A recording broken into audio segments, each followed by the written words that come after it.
ভাঙড় বিধানসভার অন্তর্গত চালতাবেড়িয়া অঞ্চলে খবর পাচ্ছি তৃণমূলের পার্টি অফিসে আগুন লাগিয়েছে।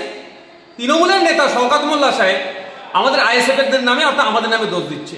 এটা তো পুরাতন গল্প, এই ধরনের গল্প উনি অনেক আগে করে নিয়েছেন।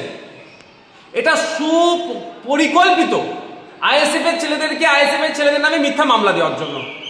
14 তারিখে আমরা গণতান্ত্রিক প্রক্রিয়ায় শান্তিপূর্ণভাবে ওয়াকফ সংশোধনী আইনের বিরুদ্ধে একটা মিছিল করতে চেয়েছিলাম কলকাতাতে। আসার পথে পুলিশকে দিয়ে আটকেছে এই শওকত মোল্লা সাহেবরা। সেখানে হিংসা করে আমাদের নামে 5টা মামলা হয়েছে।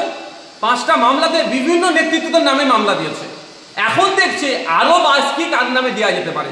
সেই জন্য আমাদের দেখবেন এই এফআইআর করতে যদি করে অভিযোগ দেয় আইএসএফের ছেলেদের নামে ওকে। আর যদি সঠিক তদন্ত হয় দেখবেন শওকত মোল্লা এতে জড়িয়ে গেছে। তৃণমূল কংগ্রেসের আমি দায়িত্ব নিয়ে বলছি, যদি সঠিক তদন্ত হয় তৃণমূল কংগ্রেস আগুন লাগিয়ে আইএসএফের নামে দোষ দিচ্ছে।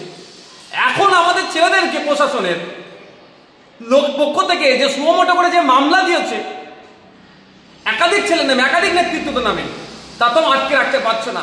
এই ধরনের ঘটনা এরা 2-4টে আরো হয়তো ঘটাতে পারে, আইএসএফের নামে দোষ দিতে পারে। তবে আমরাও দেখছি পুলিশ নিরপেক্ষ তদন্ত করুক। যে আগুন লেগেছে সত্যি যদি তাকে গ্রেফতার করা হয় দেখবেন, আমি অন ক্যামেরা বলছি, সে তৃণমূলের।